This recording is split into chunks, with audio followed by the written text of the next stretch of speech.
Hello everyone.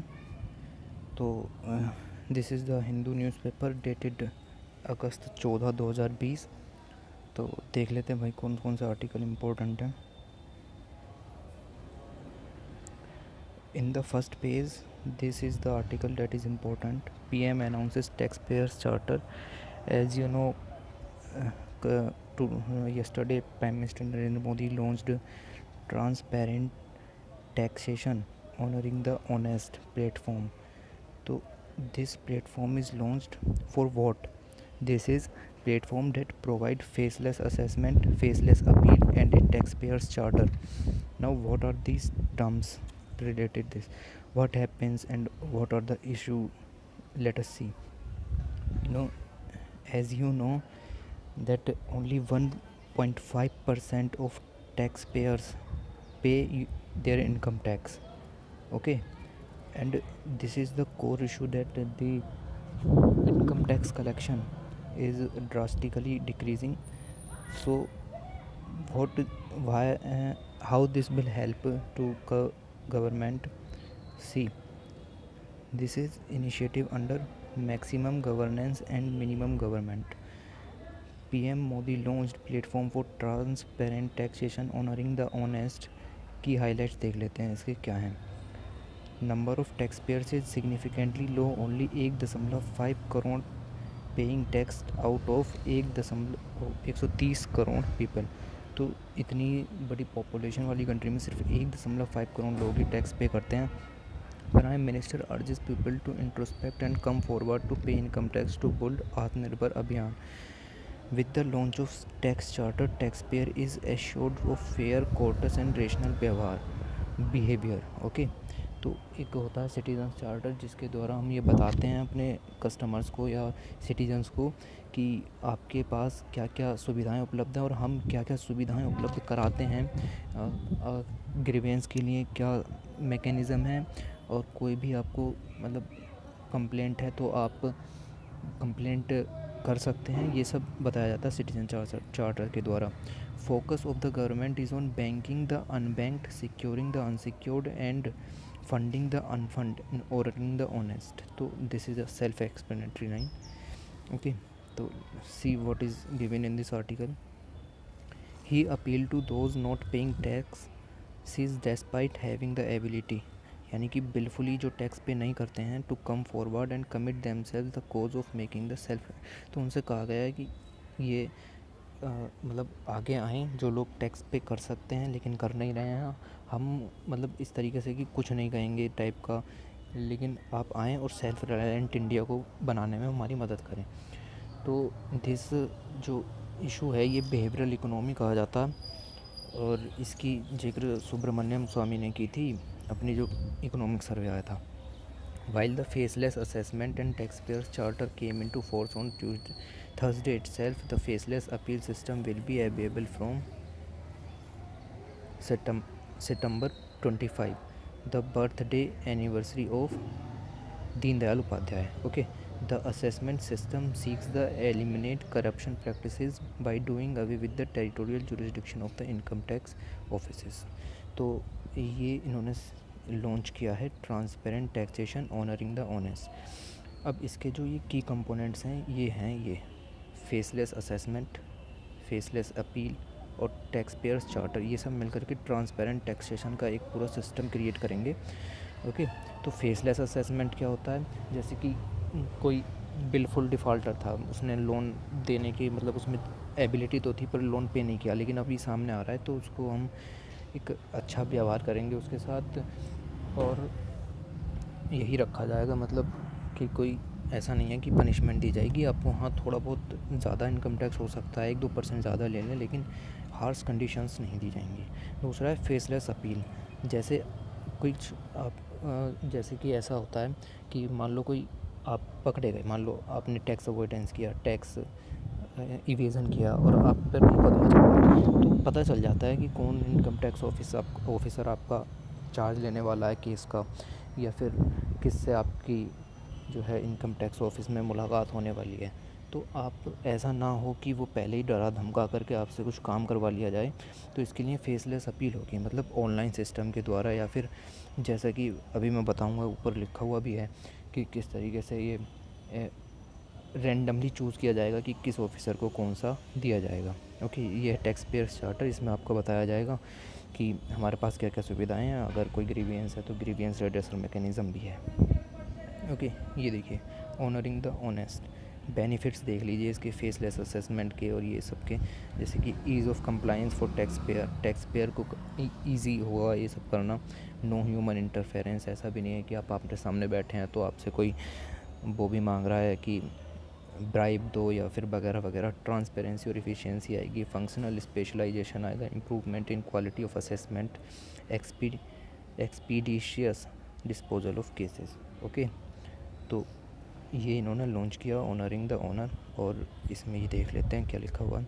With the help of technology the cases of scrutiny will now be allocated randomly to any official in any part of the country. यानी कि randomly हम लोग स्क्रूट जो होता है ना, जैसे कि स्क्रूटनी का केस है कोई, तो हम रैंडमली एलोकेट करेंगे कि एक ऑफिशियल दूसरे को जानता ना हो जिसका वो केस लेने वाला हो। The document identification number will be issued from the central database. तो ऐसा भी नहीं है कि आप डॉक्यूमेंट्स की अदला बदली कर सको कि डॉक्यूमेंट्स आपने फेक बनवा लिए, तो वो सब भी नहीं हो पाएगा क्योंकि सेंट्रल गवर्नमेंट इशू करेगी एक identification number. Review of orders will be done by another team at the other place chosen randomly. ये भी रैंडमली चूज़ किए जाएंगे, जो रिव्यू होगा वो भी सब रैंडमली चूज़ किया जाएगा। Know using artificial intelligence and analytics, तो आईसीटी का यूज़ हम इसमें करेंगे। Sorry, the department would escape unnecessary litigation and the officials would get reprieve from the energy otherwise spent on transfers and postings. Okay, this is here said the new facility were in consonance with the further strengthen the government's motto of minimum government and maximum governance. यानी कि government का role कम करो, citizens का role government में बढ़ाओ, और maximum governance का मतलब है अच्छी सुविधाएं जो कि इसके द्वारा दी जाएंगी उनको लागू किया जाएगा। तो इसी को कहते हैं minimum government maximum governance. Further ये आर्टिकल कह रहा है टैक्स पेयर्स चार्टर, जो कि मैंने बताया कि आपको बताया जाएगा कि हमारे पास क्या क्या सुविधाएं उपलब्ध हैं, हम क्या क्या सर्विसेज प्रदान करते हैं। Is a vital step in the countries development in terms of bring about a balance between the responsibilities of the tax payers duty and also fixing the governments responsibility. तो सिंपल है ना। Okay, let us see what else article. तो ये जो वैसे article था ये आपका जीएस पेपर 3 इकोनॉमी के सेक्शन में आ सकता है, और ये आ सकता है आपका जीएस पेपर 2 गवर्नेंस के आर्टिकल में, क्योंकि minimum government and minimum government और मैक्सिमम गवर्नेंस का इशू वहाँ पर कवर होता है। Okay, it is in our syllabus. Further articles देख लेते हैं कौन से काम के हैं, कौन से काम के। ये Arunachal group push for 6th schedule status. Okay, what is the issue going on? Arunachal Pradesh is demanding that our 2 autonomous councils that were dormantly in nowadays should be revived in 6th schedule। तो देखते हैं क्या कह रहा है article. कह रहा है ये वाला जो इनका काउंसिल है द फ्रंटियर स्टेट बॉर्डरिंग जो करता है भूटान से, चाइना से, म्यांमार से, is under the 5th schedule. This is now under 5th schedule and demanding and does not provide special rights for the indigenous community, जैसे कि 6th शेड्यूल में होता है। तो ये आपको पता होगा कि 5th शेड्यूल और 6th शेड्यूल का अंतर जैसे क्या होता है कि 5th शेड्यूल के जो एरियाज़ होते हैं उनमें सेंटर जो है स्टेट को डायरेक्शन दे सकती है कि क्या क्या इम्प्लीमेंट होगा, क्या क्या इम्प्लीमेंट नहीं होगा। प्रेसिडेंट का रोल थोड़ा सा कम हो जाता है, सिर्फ वो ये डिसाइड कर सकता है कि 5th शेड्यूल में कौन कौन से एरियाज़ डाले जाएँ, ये प्रेसिडेंट डिसाइड कर सकता है। मैक्सिमम रोल गवर्नर के पास होता है। ओके, और ऑटोनॉमी इनको नहीं होती। जो भी काउंसिल्स बनाई जाएंगी जैसे ट्राइबल एडवाइजरी काउंसिल होती हैं, लेकिन ऑटोनॉमस काउंसिल्स नहीं होती। तो यहाँ पर ट्राइबल एडवाइजरी काउंसिल्स होती हैं, ऑटोनॉमस काउंसिल्स नहीं होती। तो सेंटर स्टेट को डायरेक्शन दे सकता है कि क्या करना है क्या नहीं करना। अब जो 6th शेड्यूल आती है उसमें क्या होता है, उसमें ऑटोनॉमस रीजनल काउंसिल बना देते हैं। जैसे autonomous regional council article 244 of the constitution कहता है कि 6th शेड्यूल जो है उसको ट्राइबल पॉपुलेशन के सेफ गार्ड के लिए बनाया गया और उसमें ऑटोनॉमस डिस्ट्रिक्ट काउंसिल्स बनाई जाएंगी। इनका जो मकसद होता है वो ये होता है कि इनको ऑटोनॉमी प्रदान करना। जैसे ट्राइबल्स होते हैं, उनके अपनी कस्टम्स, उनके अपने ट्रेडिशंस होते हैं, तो हम उनको चेंज नहीं कर सकते। सेंटर ना स्टेट कोई चेंज नहीं कर सकता, उनकी अपनी ऑटोनॉमस सिटी होती है, ठीक है। ऐसी इसीलिए ये डिमांड कर रहे हैं कि ये देखिए यहाँ पे लिखा हुआ है the 6th schedule currently includes 10 autonomous district council in 4 north eastern state, Assam, Meghalaya, Mizoram and Tripura. कि तो अभी इन 4 ही स्टेट्स में ऑटोनॉमस डिस्ट्रिक्ट काउंसिल्स बनी हुई हैं, अरुणाचल प्रदेश में नहीं है। नागालैंड है एक, ये देखो ये इसको सेपरेट ही स्पेशल स्टेटस दिया हुआ है 371 के द्वारा। तो ये होता है कि पार्लियामेंट का कोई भी एक्ट स्टेट में अप्लाई नहीं हो सकता जब तक नागालैंड असेंबली उसको अपना वो परमिशन ना दे दे। तो the demand for autonomous council does not hold water as Arunachal Pradesh is a 5th schedule state. Nowadays it is in 5th schedule and demanding for going to 6th schedule. Some states in the northeast have autonomous council because they are under the 6th schedule. तो अब ये देखो कि कौन कौन से state 6th schedule के अंदर हैं, तो आपको पता चलेगा। मेघालय है, मेघालय के अंदर खासी हिल ऑटोनॉमस काउंसिल है, जयंतिया हिल्स ऑटोनॉमस काउंसिल है, गारो हिल्स ऑटोनॉमस काउंसिल है। फिर आ जाता है मिज़ोरम, मिज़ोरम के अंदर 3 है, चकमा ऑटोनॉमस काउंसिल, मारा ऑटोनॉमस काउंसिल और एक है लाई ऑटोनॉमस काउंसिल, LAI, ओके। फिर आता है त्रिपुरा, त्रिपुरा के अंदर एक ही ऑटोनॉमस काउंसिल है, Tripura tribal areas autonomous district councils. फिर आता है असम, असम के अंदर 3 है, Dima Hasao autonomous council, Karbi Anglong autonomous council और एक है Bodoland territorial autonomous council, okay. तो ये 5th एंड 6th शेड्यूल का एरिया है। अभी बस इतना ध्यान रखो कि अरुणाचल प्रदेश और ऑटोनॉमस डिस्ट्रिक्ट काउंसिल के लिए मतलब वो कर रहा है कि हमें ऑटोनॉमस डिस्ट्रिक्ट काउंसिल्स बनानी है 2 या 3 जो भी डोरमेंसी स्टेट में पड़ी हुई हैं, ओके। फर्दर देखते हैं कौन से आर्टिकल इम्पोर्टेंट हैं। ओके, एक आर्टिकल ये आया है राइट बाय बर्थ। तो ये आर्टिकल वही है, ये आर्टिकल कह रहा है कि जैसे अभी सुप्रीम कोर्ट का डिसीजन आया था कि daughters have equal right to inherit property, okay. तो ये आर्टिकल उसी के रिगार्डिंग में है। आर्टिकल कह रहा है this is a bold decision, और ये आर्टिकल जो है जेंडर डिस्क्रिमिनेशन को कम करेगा। जेंडर डिस्क्रिमिनेशन जो गर्ल्स और बॉयज़ या लड़का और लड़की के बीच में होता है, जैसा कि पता होगा आपको। तो आर्टिकल कह रहा है the latest decision of the Supreme Court on the right of Hindu daughters to the ancestral property corrects the obvious anomalies in the interpretation of the crucial 2005 amendment to the Hindu succession law act 1956। तो आपको पता है कि 2005 में amendment हुआ था Hindu succession जो act है 1956 का, उसमें अमेंडमेंट हुआ था और सुप्रीम कोर्ट ने कहा था कि एक्ट के लागू होने के बाद जितनी भी एंसेस्ट्रल प्रॉपर्टीज़ का डिवीज़न होगा वो सब लड़की और लड़के यानी कि गर्ल्स और बॉयज़ में बराबर बराबर का हक होगा। तो इन्होंने कहा था कि 2005 जब लॉ में अमेंडमेंट हुआ है उसके बाद का होगा। तो this is becoming a issue that उससे पहले के जो डिवीज़न हुए थे एंसेस्ट्रल प्रॉपर्टी के वो सब मान्य नहीं थे। तो अब जो ये डिसीज़न आया सुप्रीम कोर्ट का ये वाला, इसमें इन्होंने कहा कि नहीं, ये जो रेट्रोस्पेक्टिव इफ़ेक्ट इन्होंने इसमें ये लागू कर दिया। ये रेट्रोस्पेक्टिव इफ़ेक्ट क्या होता है, जैसे कोई लॉ लागू हुआ तो उस लॉ के पहले जो केसेस हो चुके उनमें वो लॉ लागू नहीं होता। इसी चीज़ को इन्होंने 2015 वाले जजमेंट में कहा था, लेकिन अब जो इन्होंने जजमेंट दिया है उसमें इन्होंने ये कहा कि नहीं, ये रेट्रोस्पेक्टिवली भी लागू होगा। तो इन्होंने जो 2005 के पहले भी एंसेस्टर्स की प्रॉपर्टीज़ का जो डिस्ट्रीब्यूशन हुआ हो या बंटवारा हुआ हो उसमें भी इक्वल राइट्स देती हैं कि डॉटर और सन सेम हैं और इसका बर्थ से रिलेट है। और ऐसा नहीं है कि 2005 को फादर अलाइव थे या डॉटर अलाइव थी, तो इन सब चीज़ों का उससे कोई लेना देना नहीं है। अगर लड़की पैदा हुई है, बर्थ हुआ है, तो बस आपको प्रॉपर्टी देनी है, और ये सब हिंदू सक्सेशन एक्ट 1956 के अंदर ही है। तो पूरा आर्टिकल यही कह रहा है। और 2015 का जजमेंट आप अपने मेंस के GS2 पेपर में लिख सकते हैं, जैसा कि ये रहा, ठीक है।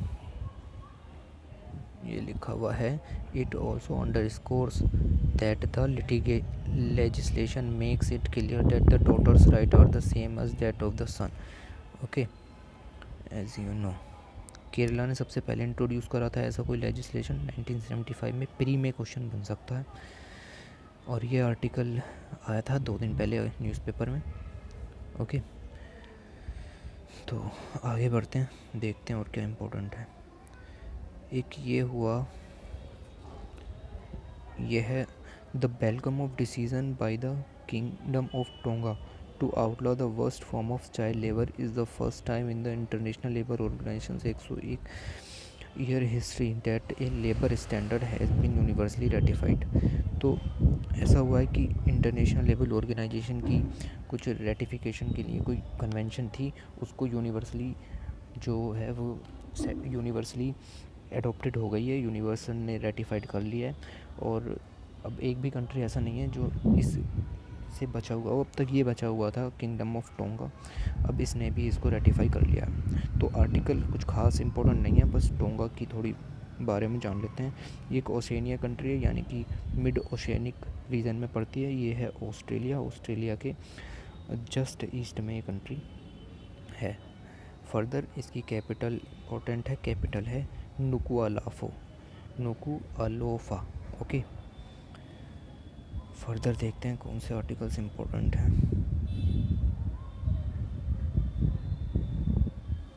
या this is your contempt of court article, let us C what is given.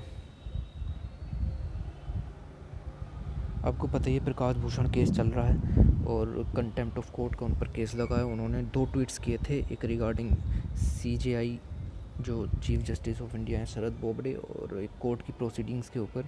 तो उन पर क्रिमिनल कंटेम्प्ट ऑफ कोर्ट का केस लगा था, लेकिन अभी ये सुप्रीम कोर्ट ने कहा है कि Supreme Court to pronounce verdict in contempt case today. तो यहाँ पर आपको ये क्रिटिसिज्म पता होगा कि क्या होता है कंटेम्प्ट ऑफ कोर्ट और कैसे होता है। अगर नहीं पता तो मैं थोड़ा सा बता देता हूँ आपको। कंटेम्प्ट ऑफ कोर्ट 2 तरह का होता है, एक सिविल कंटेम्प्ट होता है और एक क्रिमिनल कंटेम्प्ट होता है। आपने कोर्ट की अवहेलना की, आपने कोर्ट की आज्ञा नहीं मानी, तो ये होता है कंटेम्प्ट ऑफ कोर्ट। अगर आपने, जैसे कोर्ट ने आपको समन किया कि पर्टिकुलर केस के लिए आपको आना है, तो और आप गए नहीं, आप जानबूझ करके नहीं गए, आप विलफुली नहीं गए, तो that is your civil contempt of court, यानी कि आपने कोर्ट की सिर्फ बात नहीं मानी। ओके, तो इस पर आपको सिविल कंटेम्प्ट ऑफ कोर्ट लगेगा। शायद थोड़ी सज़ा है, पर हाँ कुछ शायद मॉनेटरी पेनल्टी भी है। ओके, पर this is not a big issue, but big issue start in criminal contempt of court. जैसे कि आपने कोर्ट के बारे में कुछ कह दिया, जर्नलिस्ट वगैरह होते हैं वो कुछ ना कुछ लिखते रहते हैं, आपने कुछ ऐसा लिख दिया जिससे कि कोर्ट की जो रेस्पेक्ट है वो डिग्रेड हो रही है, किसी CJI की रेस्पेक्ट डिग्रेड हो रही है, या कोर्ट की जो होता है ना मर्यादा टाइप की जो होती है वो डाउन हो रही है, तो उस सब से बचने के लिए कोर्ट ने ये लागू कर रखा है क्रिमिनल कंटेम्प्ट ऑफ कोर्ट। तो इसमें जो वर्ड इम्पोर्टेंट है वो है स्कैंडलाइजिंग द कोर्ट। स्कैंडलाइजिंग द कोर्ट का मतलब होता है कि आपने कोर्ट की बात नहीं, मतलब आपने कुछ ऐसा लिखा, ऐसा किया जिससे कि कोर्ट की वैल्यू डिग्रेड हो रही है। तो अब दिक्कत कहाँ आती है, मान लो जर्नलिस्ट है, उसने कुछ क्रिटिसिज्म भी कर दिया ना, और सुप्रीम कोर्ट को बुरा लग गया, तो वो उसको क्रिमिनल कंटेम्प्ट ऑफ कोर्ट का नाम दे देंगे। तो ऐसे हैं, जैसे मैनी जर्नलिस्ट हैं, अब मैं बताता हूँ आपको, many journalists have been put behind the bars even for the fair criticism it has been used to protect corrupt जजेस ऑल्सो। तो अगर कोई फेयर क्रिटिसिज्म भी कर रहा है ना, तो अभी उसका कोई भरोसा नहीं है कि क्या पता कंटेम्प्ट ऑफ कोर्ट का केस लग जाए। तो ये इशू चल रहा है, और प्रकाश भूषण जी के साथ ऐसा ही हुआ। तो यहाँ पर लिख रहा हुआ है, if citizen stand up and criticise the system.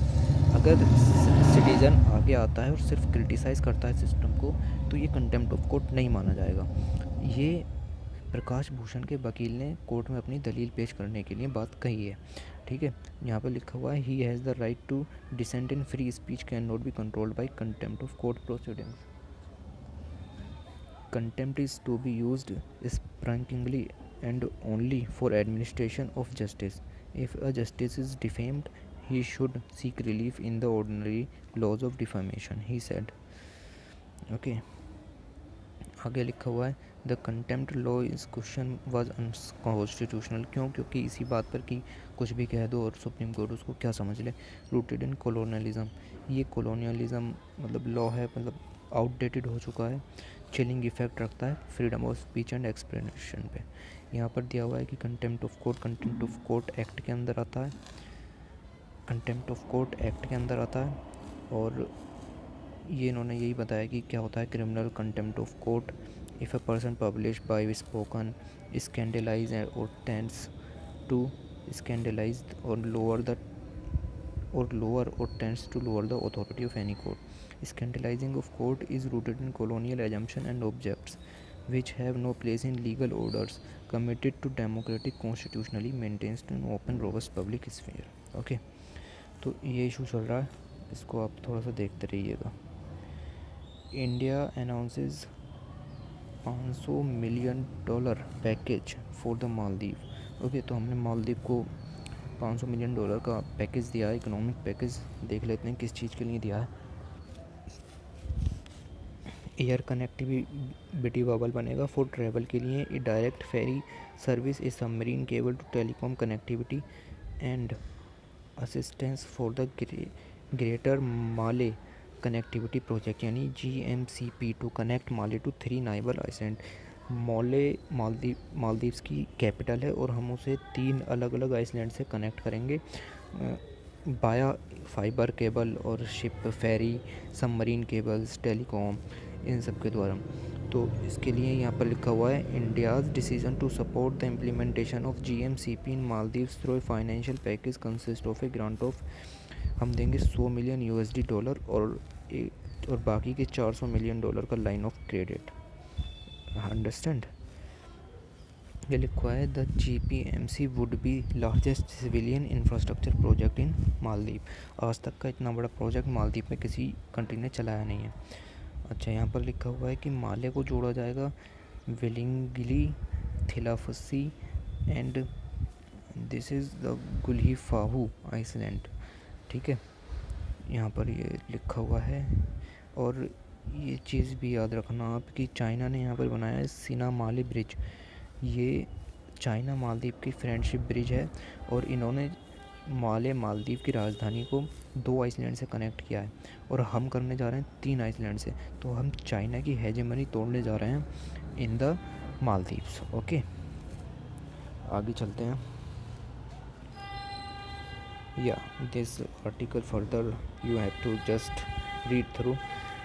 तो CJI justice Sharad A Bobde ने कहा कि government should consider amending the official language act of 1963। तो इशू ये था कि दिल्ली हाई कोर्ट ने कहा था कि ड्राफ्ट एनवायरमेंटल इम्पैक्ट असेसमेंट को जो 8th शेड्यूल में 22 लैंग्वेजेस हैं उसमें पब्लिश करो और लोगों में दो, लोगों को पता चलना चाहिए कि क्या है, क्यों है और एनवायरमेंटल इम्पैक्ट असेसमेंट होती क्या है। क्योंकि ये एक एनवायरमेंटल का हॉट टॉपिक है, तो लोगों को पता होना चाहिए कि उनके कौन कौन से राइट्स आने वाले हैं या ख़त्म होने वाले हैं इसके ज़रिए। तो इन्होंने यही कहा। अब इस जो दिल्ली हाई कोर्ट ने ये बात कही कि इसको पब्लिश करो, तो सेंट्रल गवर्नमेंट जो यूनियन है वो सुप्रीम कोर्ट में गया कि हम दिल्ली हाई कोर्ट की बात नहीं मानेंगे। तो शरद एस बोबडे ने इनकी जो पिटीशन थी उसको ख़त्म कर दिया और कहा कि government should consider amending the official language act to include more vernacular language in governance. मतलब अभी तक क्या होता है कि इंग्लिश और हिंदी में मैक्सिमम जो एक्ट्स हैं या जो लॉज हैं वो सब दिए जाते हैं, लेकिन इन्होंने कहा कि हिंदी और इंग्लिश के अलावा जो 8th शेड्यूल में लैंग्वेजेस आ रही हैं उनको भी यूज़ करो। We are also translating our judgments into vernacular languages. तो चीफ जस्टिस ने कहा कि जो कोर्ट की प्रोसीडिंग्स होती हैं वो भी काफ़ी सारी लैंग्वेजेस में जाती हैं, तो सेंटर को भी अपने एक्ट को अपडेट करना होगा।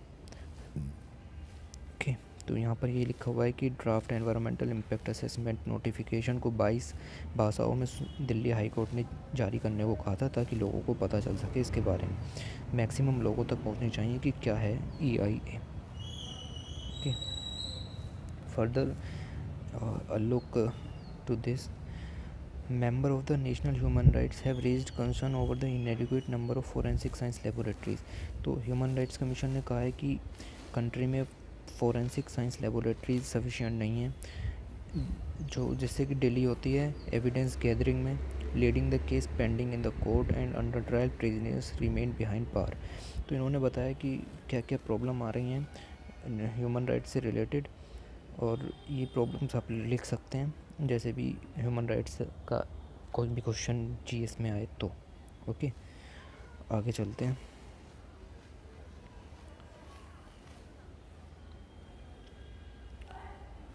हाँ, एक दो लाइन बस ये देख लीजिएगा। Lebanon parliament declares A state of emergency in Beirut. Just in news में रहना चाहिए कि हाँ स्टेट ऑफ इमरजेंसी लग चुकी है बेरूत में, अभी अभी ब्लास्ट हुआ, आपको पता ही होगा। तो लेबनान में स्टेट ऑफ इमरजेंसी लग गई है क्योंकि सरकार ने भी वहाँ पे इस्तीफ़ा दे दिया है। एक आप ये भी देख लीजिएगा, जैसे इलेक्ट्रॉनिक व्हीकल पे कोई भी क्वेश्चन मेंस में आए तो उसमें आप दो तीन चीज़ें यूज कर सकते हैं कि जैसे क्या दिक्कतें आ रही हैं इलेक्ट्रॉनिक व्हीकल यूज़ करने में।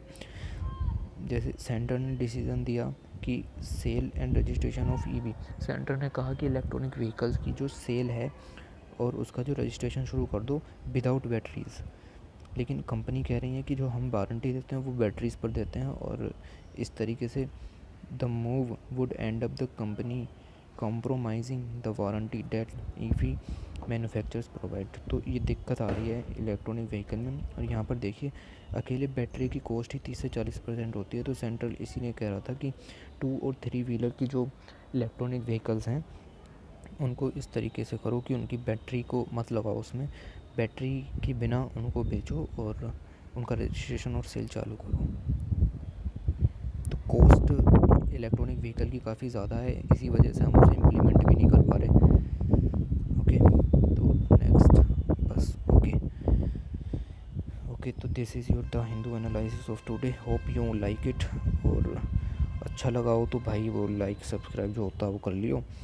और बस ठीक है, कुछ गलती वगैरह लगी हो तो बताना, ठीक है। चलो ठीक है फिर, थैंक यू वेरी